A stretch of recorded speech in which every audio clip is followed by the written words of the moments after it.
Disasters can strike without warning, turning your home into a survival zone.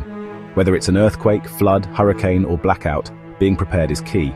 Your home can be your safest shelter, if you plan ahead. Start by building an emergency kit.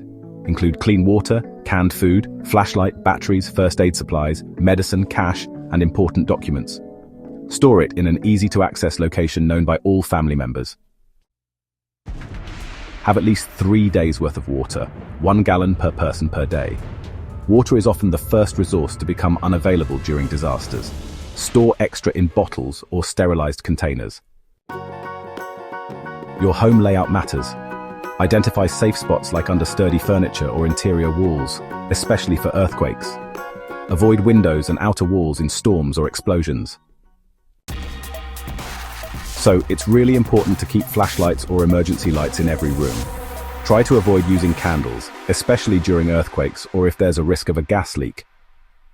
Honestly, battery-powered lanterns are just much safer in these situations. Communication is absolutely critical in an emergency.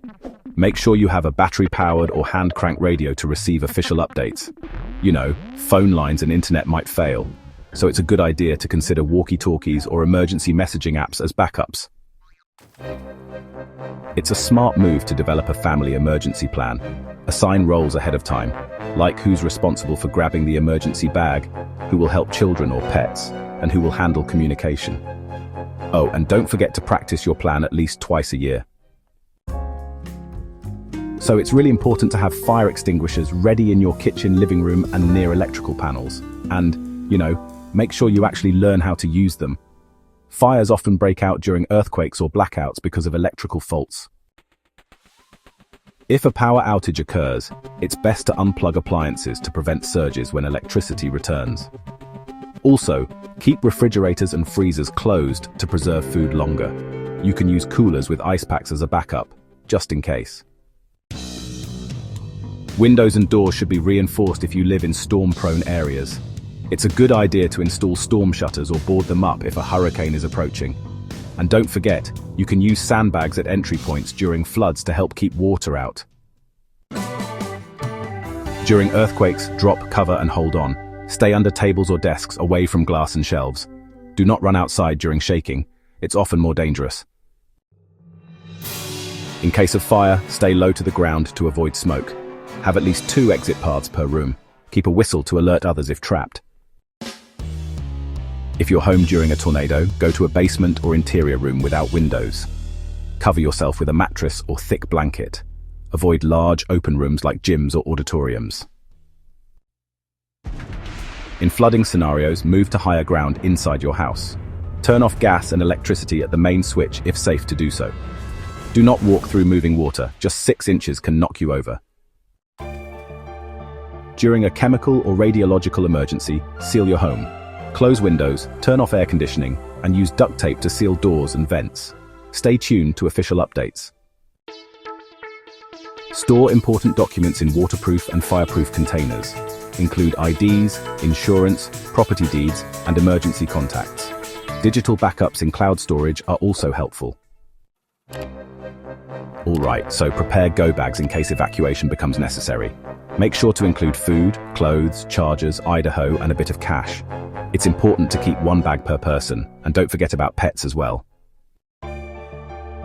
Keep medications and medical supplies up to date, yeah. Try to stock at least a week's supply if you can. And remember to include items like inhalers, insulin, or blood pressure meds. For pet owners, keep extra food water leashes and a pet carrier handy.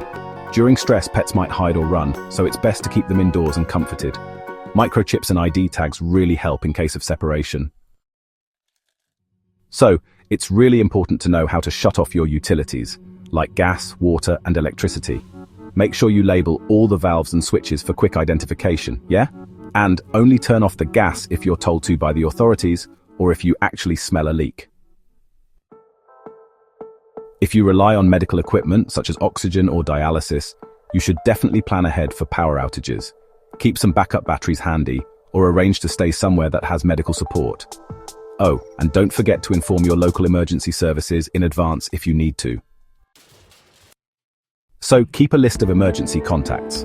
like family, neighbors, utility companies, and of course, emergency numbers. Make sure you store them both on paper and digitally, just in case. Communication, honestly, helps you stay calm and informed. You really should know the emergency shelters near your home. If staying becomes unsafe, you may need to evacuate, and it's smart to plan several routes, just in case roads are blocked. After the disaster, check for damage before moving around freely. Be careful of things like gas leaks, broken glass, and structural cracks. Oh, and don't forget to take photos for insurance claims. Finally, stay calm and stay connected. Disasters are, well, challenging, but preparation truly saves lives. Your home can protect you when you know how to protect it first.